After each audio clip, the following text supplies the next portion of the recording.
So, Harry, you've had a lot of experience with banks, but you've also had the previous experience of operating very entrepreneurially with a vendor program than a captive. Um, we all see today that there are a lot of banks that have entered this industry over the past 15 years, and there seem to be new ones all the time. Even, both of my independent companies were acquired by banks over the past 25, 30 years.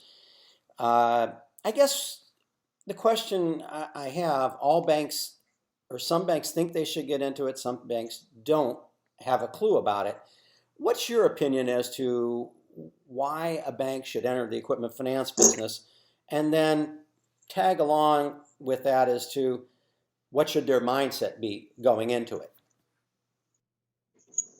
Well, I think a lot of people are intimidated by the industry. They think there's an awful lot of very unique expertise and a lot of skill in the execution, and there is. But with the right people in a good bank organization, it can work. And banks have to look at this as a way to expand their product offerings. Their portfolio can grow exponentially with the addition of equipment finance function, and it's a very profitable product line. The other things that it does in a bank environment, which I found very enlightening, is that it deepens customer relationships. And the reason the relationships are deepened is you have new product offerings uh, to stimulate more interest in the bank. There's also the equipment finance product is a great way to enter new bank relationships because equipment finance transactions are usually a unique situation, and if you have a solution right away for that, it's a good way to get started with new customers. And once you get a new one product in with the customers, it's a little bit easier to sell second and third level products. Okay, and so I mean, there's two styles, as you know, that are out there. There's one that the bank operates the equipment leasing group completely autonomously. The leasing group completely works autonomously, and I typically see that when the leasing operation is more of a small ticket, lower mid ticket vendor program kind of oriented shop. But if the expertise they're bringing in is in the middle ticket to a large transaction size, then it is closely as your model is, which is as a part of the bank as a product. Have you ever seen those two overlap?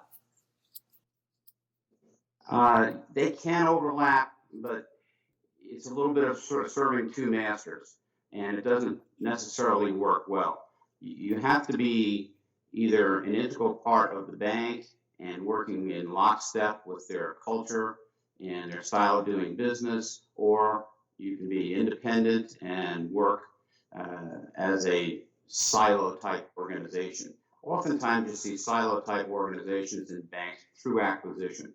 They've acquired a very good company, and that company doesn't, they don't want to upset that company, and they let them operate as they've always operated in the past.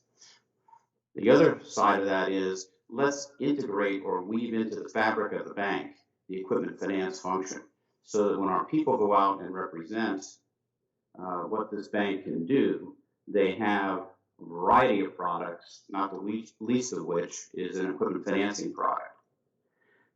And that technique, I believe, is more sustainable as a strategy because when it's melded into the bank, it's much difficult to take out, and people become very dependent, particularly your customers, on the service that's offered through the equipment finance product.